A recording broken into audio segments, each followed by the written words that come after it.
Okay, I think that we can start. Good morning, everyone in Latin America. Welcome to today's panel that we call it Innovating Colombian Financial System. I'm Gabriel Bizama. I lead international policy at the Stellar Development Foundation. Today we have three experienced panelists that we are going to discuss the opportunities and challenges of using blockchain technology for cross-border payments. And specifically, what we are going to discuss is how the use of blockchain technology and stable coins can expand the access and usage of affordable financial services, and how actually they could provide a positive impact to inclusion and the economy by contributing, reducing the cost of cross-border payments. So I think that everyone here that connect to this panel, they know that the average cost of cross-border payments remains very high right now. So it amounts to almost 6% of the amount that you send, which is more than the double of the UN Sustainable Development Goals target, that is actually 3%. So this high cost of remittances payments have real world impacts on individuals and small businesses. So for example, high cost impact migrants seeking to send money home for their families, also small businesses importing products from foreign suppliers, and non-profit organizations such as aid organizations that actually they're disbursing funds for humanitarian aid. So blockchain technology and the responsible design and use of stablecoins could enable more affordable cross-border payments, including remittances, but also B2B payments that finalize in seconds and actually cost fractions of a cent, mainly due to the reduction of intermediation. So today we are going to get into the details on a project that we are doing in Colombia with two ecosystem partners of the Stellar Development Foundation. And also we will have Diana from the Latin American Development Bank to speak a little bit about how to embed financial education into the consumer experience. But before getting into the details and the discussions with the panelists, I just want to give you a brief overview and intro to the Stellar network for those who are not familiar with it.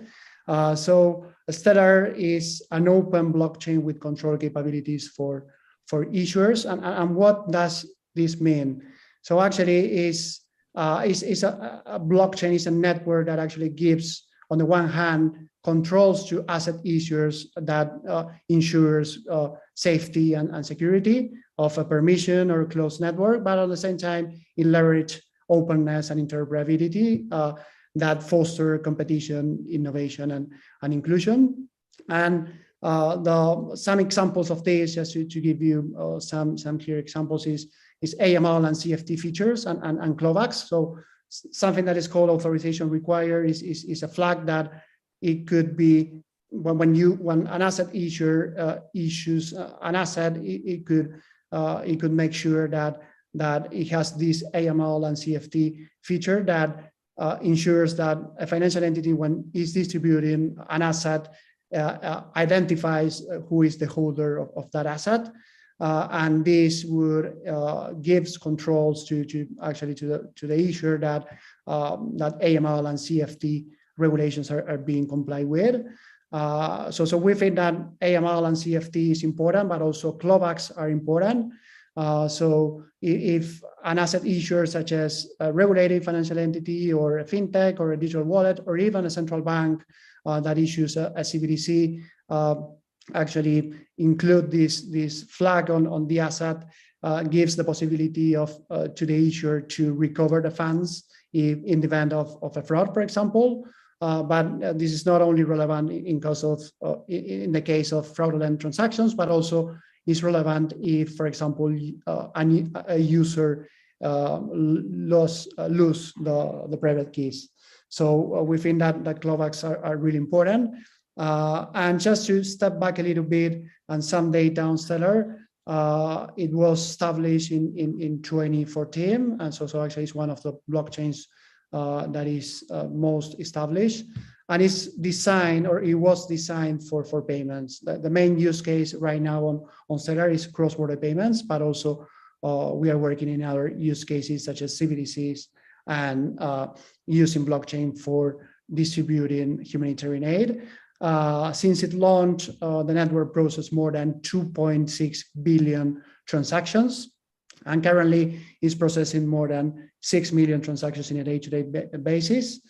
The other piece that is important, if we would like to promote the use of blockchain technology that could as well promote financial inclusion, we need to make sure that the technology is sustainable. So one of the things that we would like to make sure is actually that the technology it doesn't consume a lot of energy. So we are in the next couple of weeks, we're going to publish some research on the energy consumption on Stellar, and the data is really promising. So that is something that we are really happy of.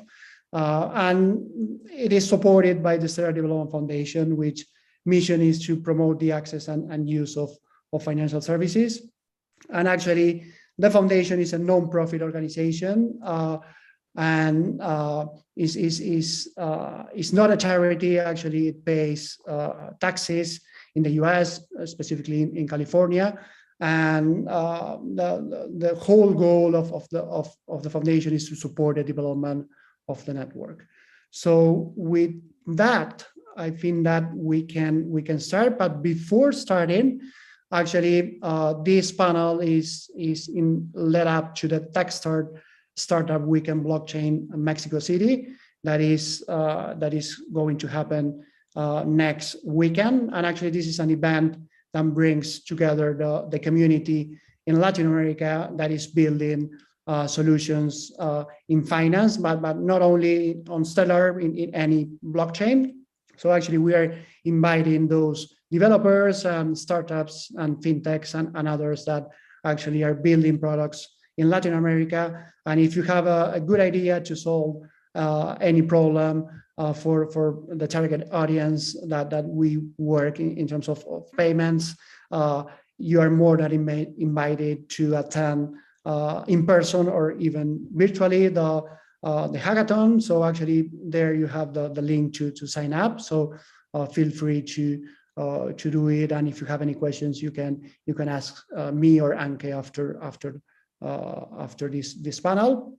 So with that, I think that now we are ready to start the discussion. So first of all, I would like to I would ask Ivan to introduce himself and also provide a brief overview of Unclapp and what is doing in Latin America and specifically in Colombia. Hey Gabriel, how are you? How are you all? Thank you for joining us. I'm working in Anclap here in Latin America. We are connecting all Latin American countries to the Stellar network through stablecoin. We issue stablecoins for every currency, every Latin American currency, so people could access to these global payment networks. Not only people, but also any platform and any business that needs or that finds an opportunity here to transact worldwide at light speed and almost free could get that access really fast. So we are working. We started in Argentina. We are now working in Colombia and also in Peru, and we are under our roadmap is to work on other countries within this Latin America region. So that is what we do. We are connecting every single Latin American country to this global payment network. Thank you very much for that, Ivan. We are going to get into the details of what Unclapp is doing specifically in Colombia, but thank you very much for the intro. Amit, do you want to introduce yourself and provide a brief overview of Finclusive and its products? Absolutely. Thank you very much for having us, and it's great to be here with Ivan and the Stellar team as well. And we're really excited about pursuing the partnership to connect LATAM countries in the cross-border payment space. We, Finclusive, you can see from our name, we're all about financial inclusion and share that mission with Unclapp, Stellar, and the ecosystem. We are a hybrid fintech and regtech platform where we provide a full stack financial crimes compliance or anti-money laundering platform that enables all of the essential know your customer, know your business, anti-money laundering, anti-fraud controls, transaction monitoring, and the like in one workflow. And it's built to enable both traditional financial services companies' compliance needs, as well as decentralized financial services, including blockchain ecosystems like the Stellar network. So we enable a number of other anchors across the platform globally to ensure that there's a consistent approach for know your customer, anti-money laundering with our global framework. You can think of us as a orchestration layer that brings under one roof capabilities to do everything from identity verification and validation, legal entity verification and validation across the globe, as other anchors and nodes on the Stellar blockchain originate their clients, either retail individuals or business clients that need to have these essential KYC, KYB elements in place, and then the associated transaction monitoring and other pieces of the anti-money laundering stack. Importantly, we are very excited about our partnership with Stellar because they recognize that there is a need for a consistency of approach in the anti-money laundering framework. As many jurisdictions have different rules governing, we are built to the global standards of the Financial Action Task Force, and many in our company are actually former global regulators, whether they be with the US or others. By my part, for example, I spent the early part of my career at the US Treasury Department working with institutions like the FATF on anti-money laundering frameworks. So the advent of the Stellar ecosystem and blockchain enabling tools that facilitate a much faster, efficient cross-border payments ecosystem is exciting in that regard, but they all need compliance in that regard. We therefore are also an anchor on the Stellar blockchain, and the fintech side is we provide connectivity for those payments into the US traditional banking and payments ecosystem, ACH payments, wire payments, and the like.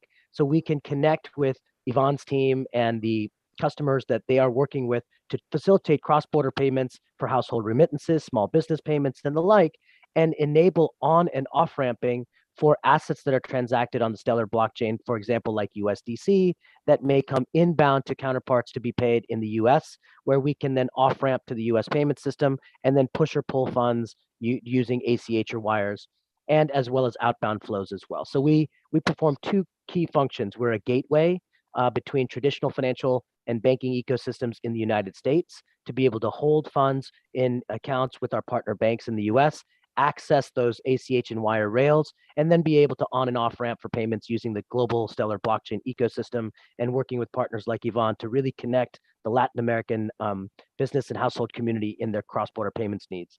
And by doing so, we enable a very consistent approach by also providing some proprietary capabilities around compliance-backed digital identity credentials for clients that come into the ecosystem. That provides great efficiencies when we do KYC support because these often are very redundant. So we can issue and validate compliance-backed verifiable digital credentials for clients within that ecosystem. So as different nodes originate their clients, they can have one KYC gateway and be able to have a utility in the ecosystem, while importantly also protecting their privacy. And so the combination of these compliance tools with the blockchain elements that associate payments flows between digital assets and fiat assets with this on and off ramp capability is where we sit. And we're excited about participating in growing the ecosystem and really driving cross-border payments in a much more efficient, but also secure and compliant way. Thank you very much for that, Amit. And Finclusive is a really good example on how financial entities that are connected to Stellar actually care a lot about AML, CFT, and compliance. So I'm really happy to hear all that Amit is going to tell us today. So moving forward, Diana, do you want to introduce yourself and provide a brief overview of La CAF? I think that most of the audience would know the CAF, but it would be great to hear that from you. Yeah, thank you, Gabriel. Thank you for the invitation to participate in the webinar. CAF is a development bank, the development bank of Latin America. And we are committed to improving the quality of life of all Latin Americans and Caribbeans. And CAF actions promote sustainable development and the integration of the region.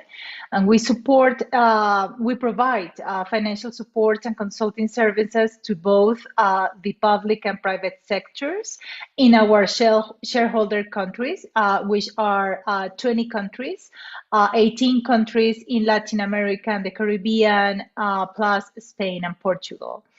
In addition, we generate knowledge to strengthen public policies in Latin America and the Caribbean in order to improve the quality and impact of the projects that we promote. I actually work as the coordinator of the Financial Inclusion Program, which is a program within the private sector efforts that CAF is working with all the countries in Latin America and the Caribbean.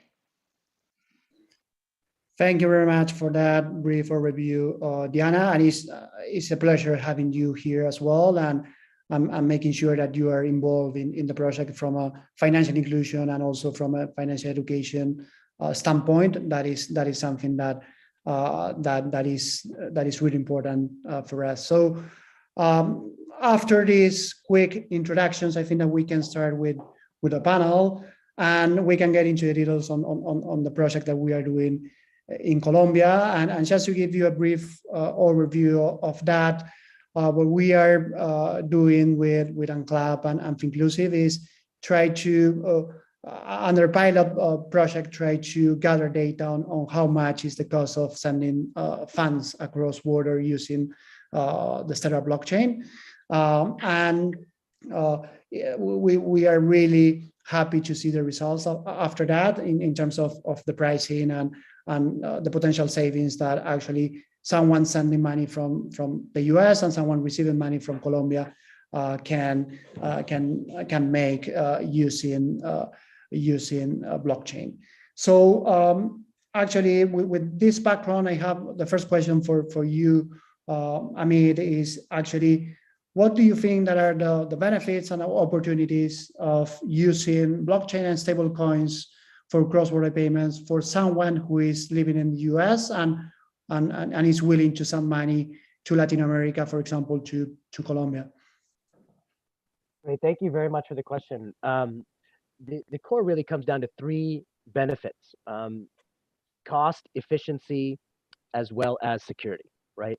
The ability to leverage stable coins like USDC over the Stellar blockchain enable near real-time payments between anchors on the blockchain, on the ecosystem, and those anchors connect directly to their clients. And those clients can be individuals that hold wallets that are operating with a native application to a fintech provider in that home country, like Finclusive is doing for businesses and others in the US, and Unclapp is doing across LATAM. The ability to on-ramp to USDC from local fiat currencies, or quite frankly, any other asset that's issued and transacted, whether they be stable coins or altcoins on Stellar, provides a tremendous amount of efficiency. So you can go from fiat to stablecoin back to fiat in many ways much faster than you can send an international wire payment between two intermediaries that are then representing multiple banks or others between the ultimate client, sender, and ultimate beneficiary, recipient. And so you get both the speed and efficiency associated with that. The cost efficiencies that are therefore enabled can streamline this, because when you go through multiple intermediaries, multiple correspondent banks with 3, 5, 7+ day settlement times, you not only lose time to get that what may be a small dollar payment for a household, or even a large transaction value payment for a nonprofit, that is trying to provide organizations in need for humanitarian relief, or corporates and legal entities trying to make payroll payments, supply chain payments, vendor payments, and others. You get a speed and efficiency as well as a cost advantage. Lastly, and importantly, the blockchain's underlying attributes give us certain capabilities from a security and compliance perspective. The commitment to risk and compliance within the context of the Stellar ecosystem helps benefit that.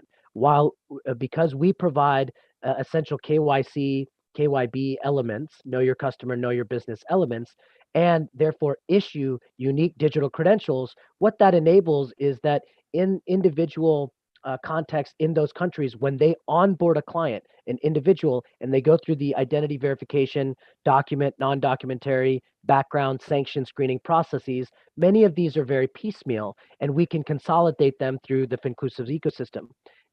We can issue these credentials, and now any node that is therefore needing to validate an individual or a business that's been onboarded and run through that KYC, KYB process can do so near instantaneously. And that is a significant hurdle, both from an efficiency and cost perspective, because anti-money laundering elements tend to be expensive and tend to be very redundant. So this provides an answer to the redundant applications of AML and KYC, while also creating security by enabling these verifiable credentials that protect underlying privacy information.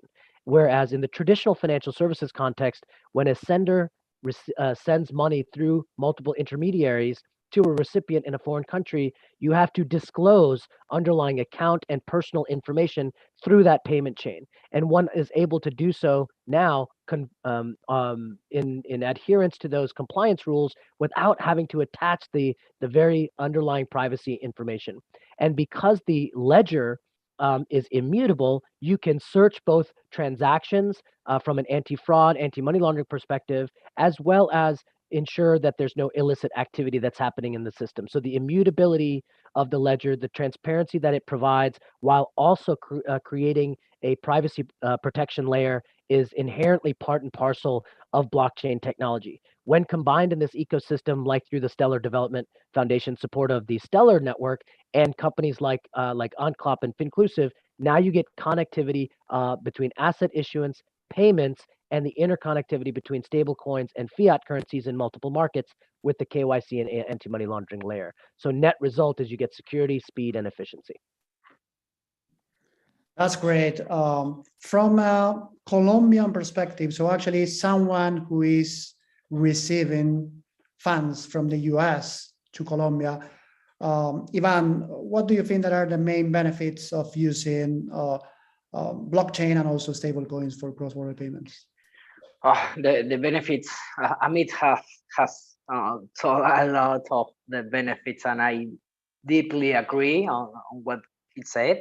But I see that this technology, the on-off-ramp services that we provide, the whole ecosystem, and the protection that tools that Finclusive is bringing to the network allows not only to receive money for the remittance, but also to small business to transact worldwide.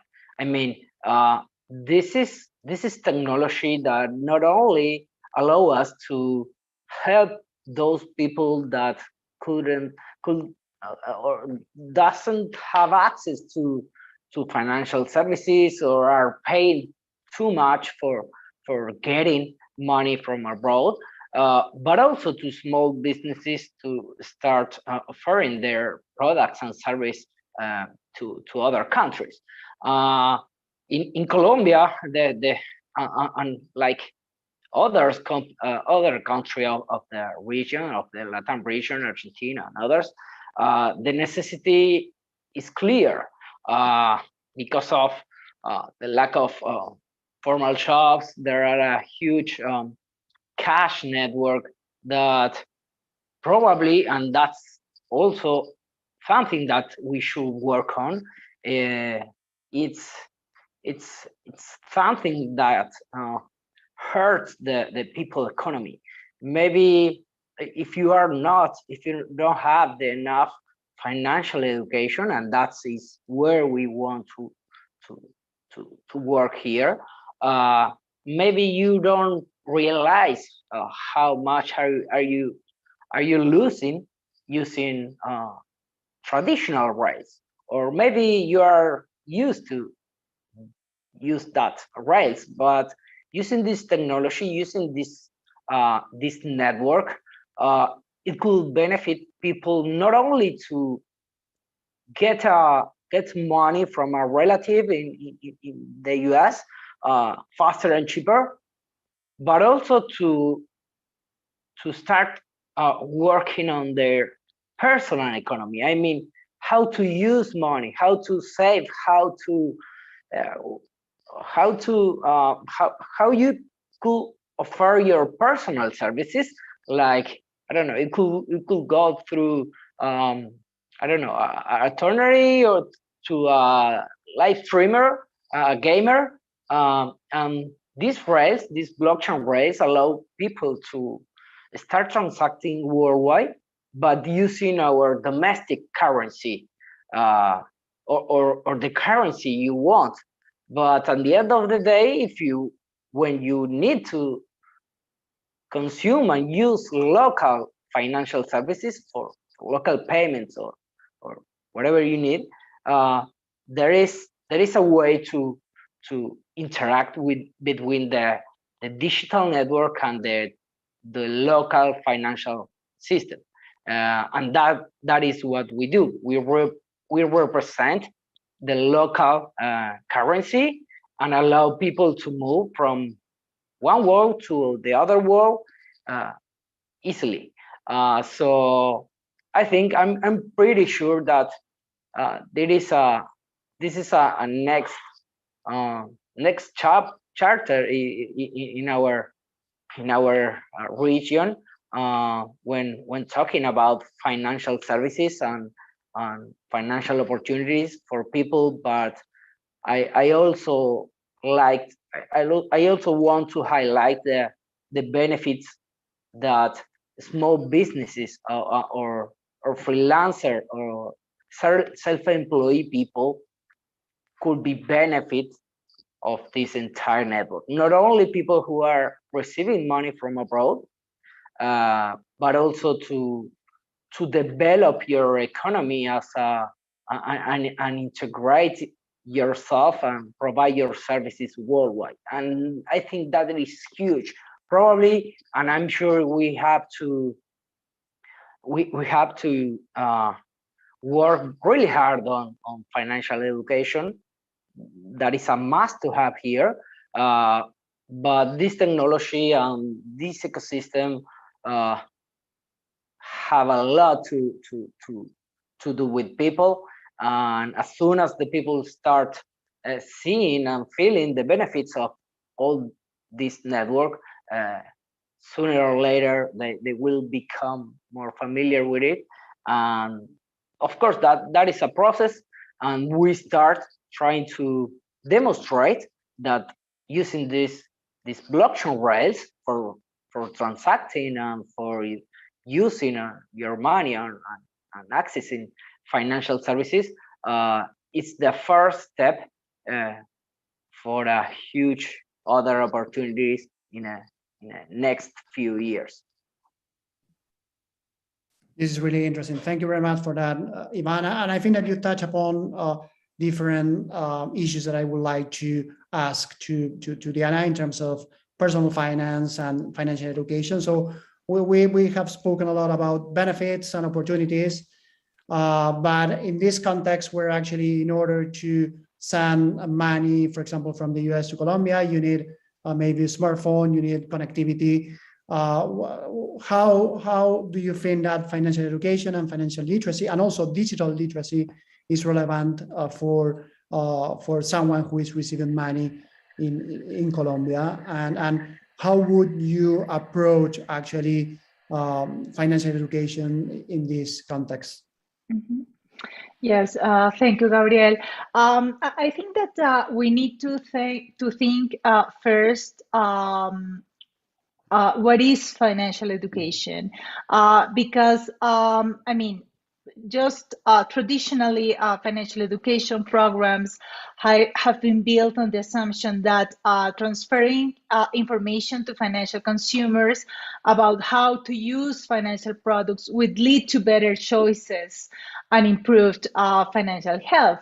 However, evidence from numerous impact evaluations over the past decade suggests that this assumption is flawed.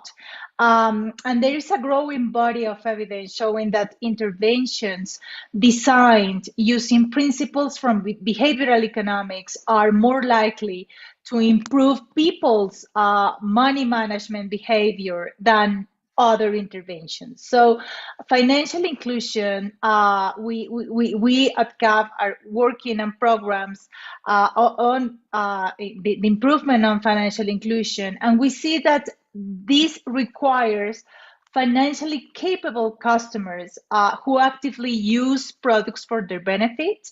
And the ultimate goal of financial education programs is to help develop financially capable customers, those with the attitudes, the knowledge, the skills, and behaviors to make financial decisions to improve their lives.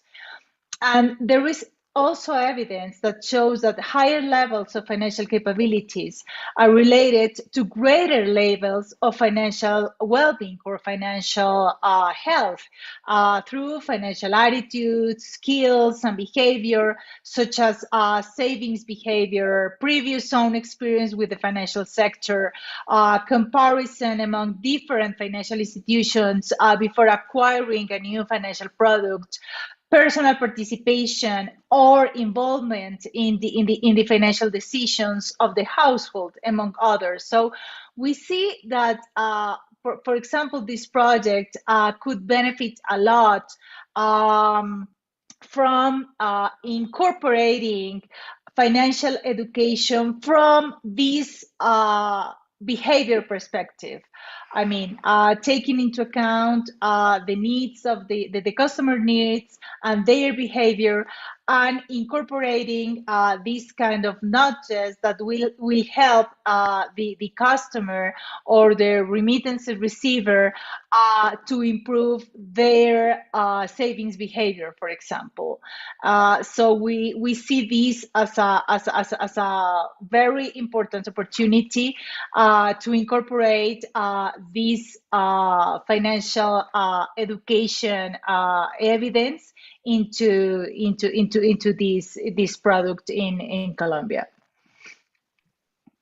Yeah, I totally agree with that. I mean, if actually you need to make sure that when you approach financial education, you can help individuals and adults to improve their financial capabilities and therefore their financial health by changing behavior. So I think that this is the approach that evidence tell us, and I'm happy to hear that the Latin American Development Bank is working on that as well, and can also contribute to this project. So moving forward in terms of not only what is going on in Colombia, but also what is going on in the region, I would like to build on the answer on that Amit previously made in terms of the offering of other products in Latin America. So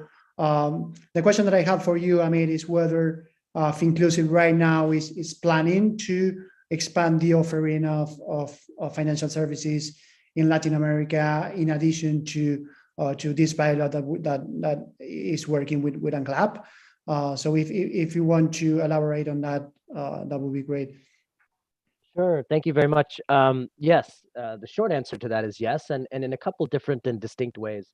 One is we want to make sure that first and foremost that we can provide the essential financial crimes compliance AML toolkit, so that any organization that's building within the context of the Stellar ecosystem has a truly a plug-and-play solution for their AML and KYC and KYB needs, and that there's ecosystem efficiencies built in with some of the capabilities that we provide, in particular with digitally verifiable credentials that equally applied to individuals and small businesses. Like Ivan said, in particular, it's not just households and individuals that are trying to get access to financial services, but also small businesses. That really is the engine of global job growth. Certainly the case in the US, certainly the case in LATAM. And if we can create more enablements for them in 2 or 3 distinct ways. One, especially in markets that have a number of different macroeconomic, humanitarian, or other considerations to review. One is whether they be capital controls, high inflation rates, and the like.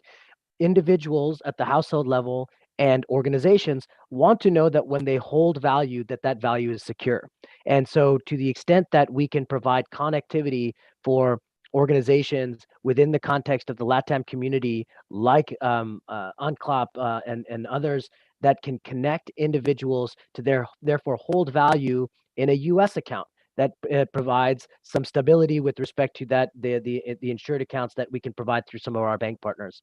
The second is that there are a number of organizations, including and built within the context of the Stellar ecosystem, that are also providing savings and or other higher yield account structures. So higher yield USDC, for example, where organizations and individuals can now hold value in much more stable ways that provide a little bit higher yield than, say, for example, non-interest bearing or other accounts that might happen. The third is in the payment side, and obviously that's a core value proposition with the Stellar ecosystem, driving down the cost of payments. But really, folks really want to be able to transfer value securely and in near real time. And while some of the organizations, maybe legal entities, corporate enterprises, are less concerned about the multi-day settlement, they just want to ensure that there is a secure way to send value. They certainly want to minimize the market and other volatility characteristics that some of the alternative coins offer. And this is where stable coins like USDC play a very, very large value. Having interoperability into local fiat systems is the fourth space. And congrats to the group and Ivan and others like him that are trying to provide the ability to connect fiat in local currency either as a payout or as a pay-in to a stablecoin ecosystem that now is interoperable.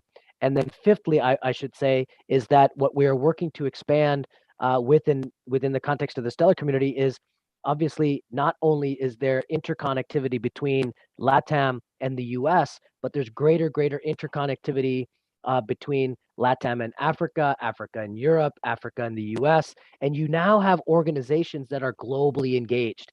We ourselves are a decentralized company. We have individuals based all over the US, but also in Europe and elsewhere. And these small businesses now have the ability in a digitizing economy, even if you're 5 people, 10 people, to have individual contractors, subcontractors, vendors, suppliers, counterparts all over the world. And that requires an ecosystem that is community bank-like, but in a global and peer-to-peer functioning way. That's exciting. So as we have small businesses that enable an individual in rural Africa or in Europe or LATAM to transact just as an intercompany set of financial services, or they're transacting with their beneficiaries, vendors, suppliers, and other counterparties in their ecosystem, like gamers, like subcontractors, like freelancers, like small, medium merchants, and the like, operating in these marketplaces.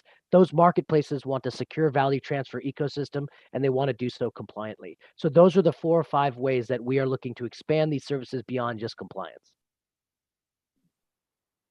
Thank you very much for that. That is impressive, to be honest, and I look forward to hearing more in a couple of months.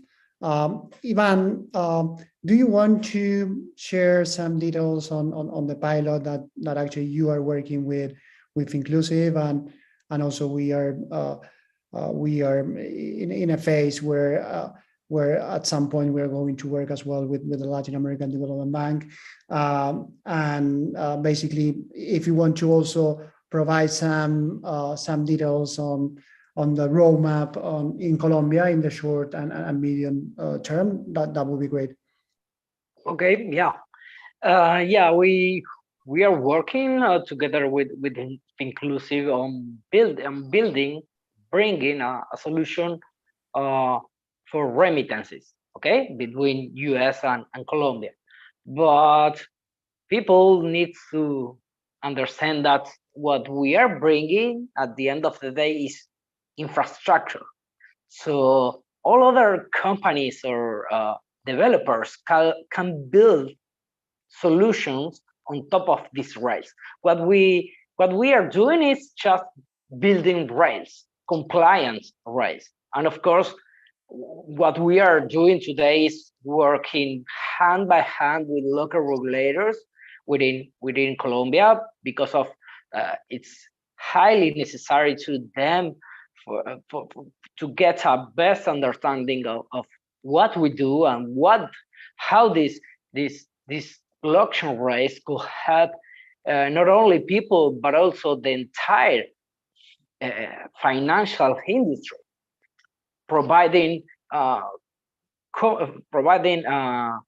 more financial products and services to the people. So what we do is bringing services, bringing infrastructure. Okay, so not only us. Today we are working to bring a remittances platform for Colombians to get money from their relatives in the US or sending money to the US. But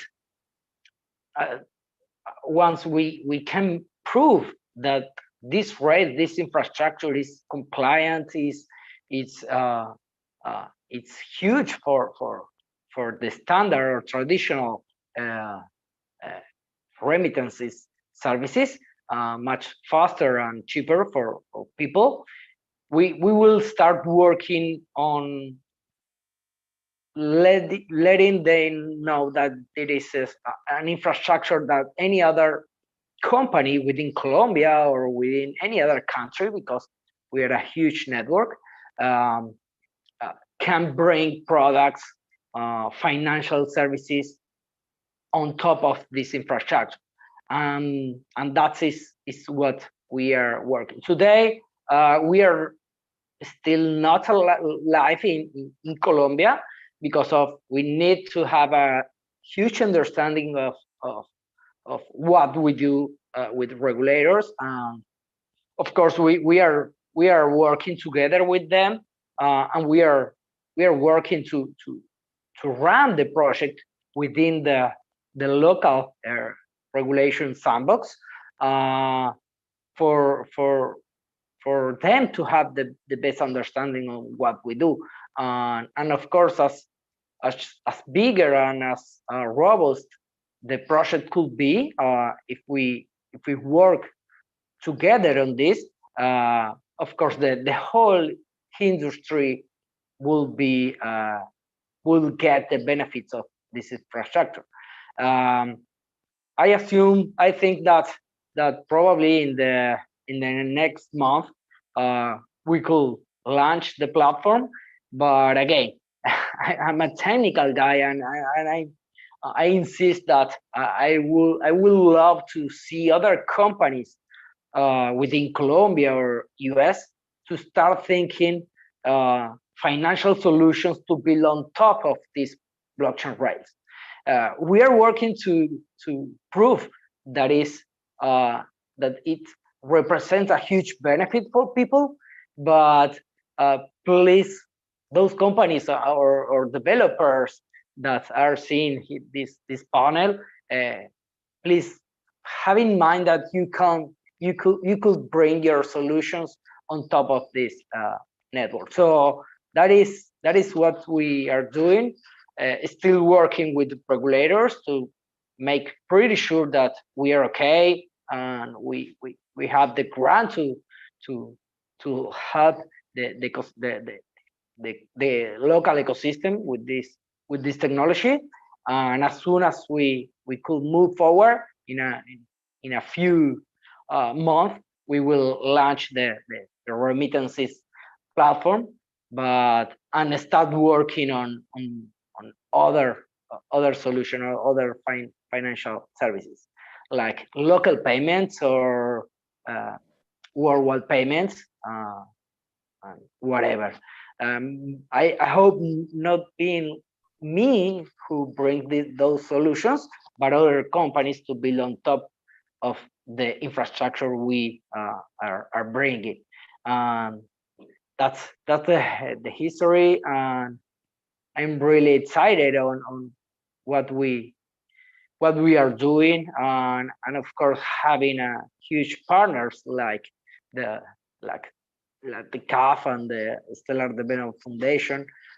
It's huge, and I'm really optimistic on that we will make really noise on the Latin American economies and people economies.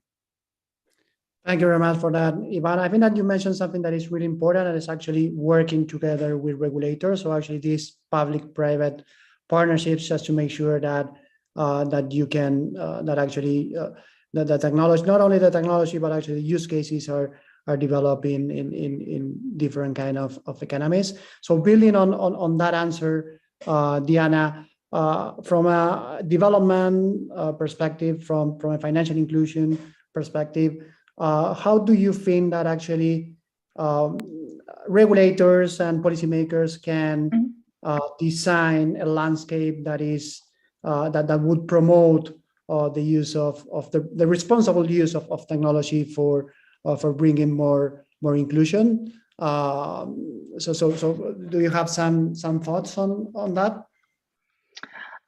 Yes, I think that I mean, working together with the regulator and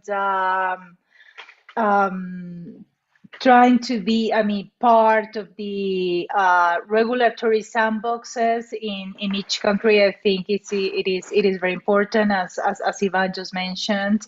The work that he's been doing with the financial superintendency in Colombia and the regulatory sandbox is very important, and I think that these partnerships are key in order, I mean, for the companies to align to the regulation, and also for the regulators, because they learn a lot on these innovative business models, and they adjust, and they can adjust the regulations to that financial innovation. So I think it is very important. It is a win-win from the both sides.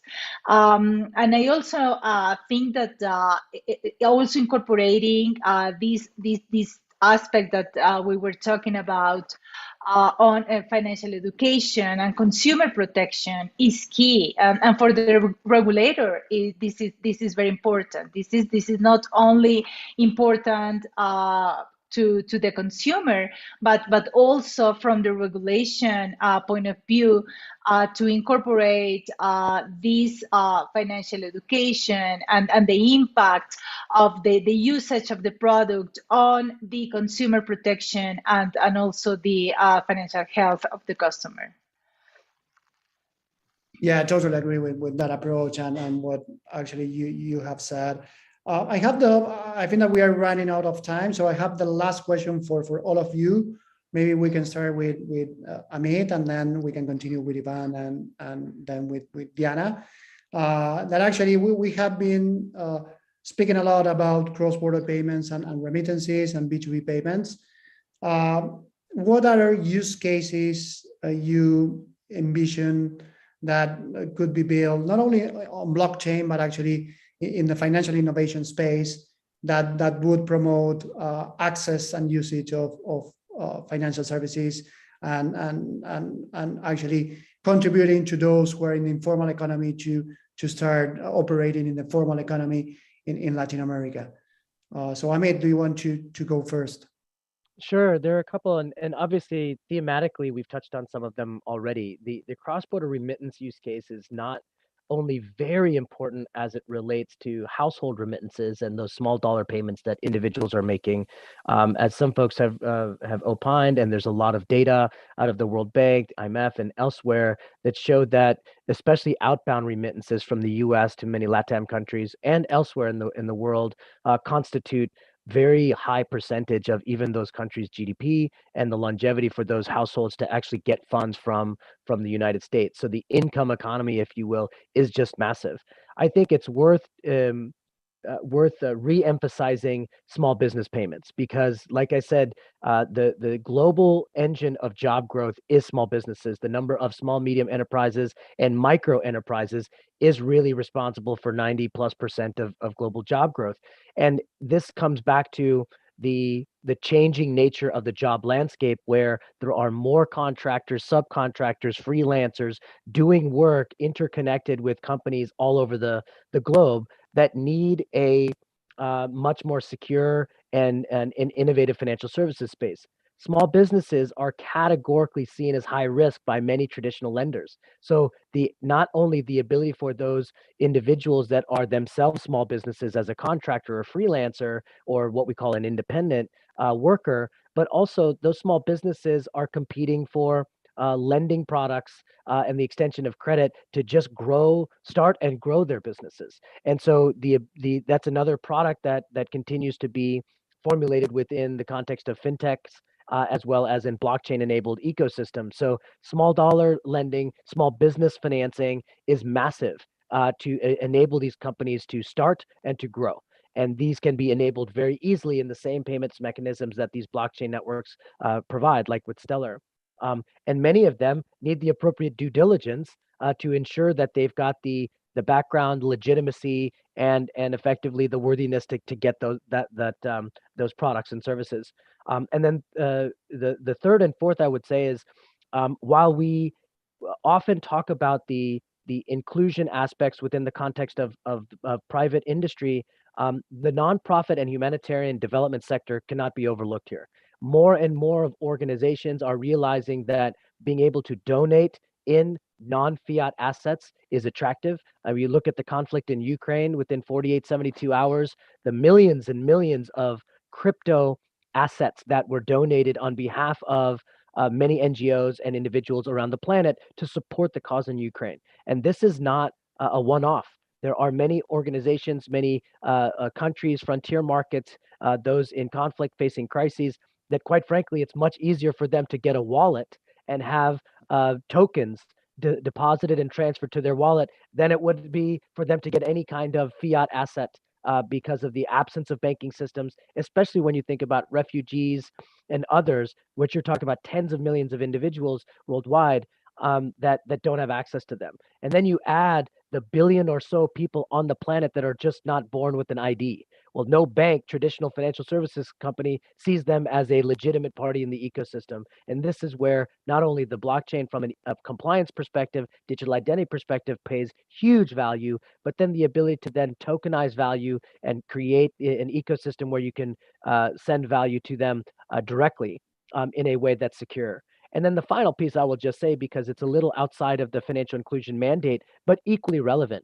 The financial services ecosystem and payments ecosystem is in radical need of innovation anyway, and that pays tremendous dividends to corporate enterprises. Imagine the hundreds of billions of dollars that are transacted between corporates, on a daily, monthly, and yearly basis. To be able to tokenize that financing, be able to do it near real time and securely, takes a lot of noise and rent-seeking behavior that is in the traditional financial space with a number of financial intermediaries that blockchain ecosystems like Stellar can really provide. And so I think that provides a much more inclusive, secure economy, and I think that's where the future will be. That's a great answer. Ivan, I know that we have only a couple of minutes, so if you want to. I think in more use cases could be local payments because of there are a lot of people that probably do not transact worldwide, but they need and they deserve to have a way to use their money locally. So it doesn't matter if they want to transact worldwide, but using your money locally is also a great use case to use digital money. And also what Amit said, B2B payments and B2C payments. I imagine in a few years going to a market and paying with my phone with a QR, and the merchant will have the money in their wallet instantly at no cost, and I'm paying the same way. And I imagine that local payments, B2B payments, and B2C payments. Yeah, totally agree with that. Diana, what do you think?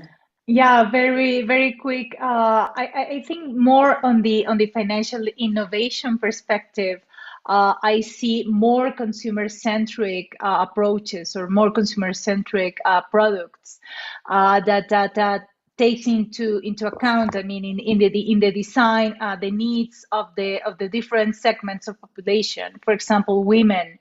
Products that have this gender perspective, for example, and also that includes one thing that I think it is important, and I didn't touch in the first question, which is the promotion of digital literacy, because I mean, as a part of the financial education programs, it is important to pay special attention to foster the digital skills and knowledge of the population, and the most vulnerable populations, who are the ones that traditionally have been excluded from the financial system, and also lacks these digital capabilities. And it is important to close this gap, and not open another gap as we have on financial capabilities. Yeah, totally agree with that as well. So thank you very much for joining this panel. We have heard actually what are the benefits and opportunities of using the blockchain technology and stable coins, and we have heard that efficiency, security, reduction of cost, mitigating AML and CFT, traceabilities, and our benefit that I got here, but also helping or contributing to small businesses to transition from the informal economy to the formal economy. But also in terms of not challenges, but we also need to consider financial literacy and financial education in terms of making sure that those receiving funds in a cross-border payments scenario have all the knowledge and all the capability in order to use the financial services in a good way. So evidence tell us that actually you can play around with different variables or elements in order to make sure that the impact of that financial education schemes are greater. So with that, we are finalizing the panel. I would like to thank you for participating today, and I'm looking forward to continue this conversation in the near future. So thank you very much again for the time. Thank you.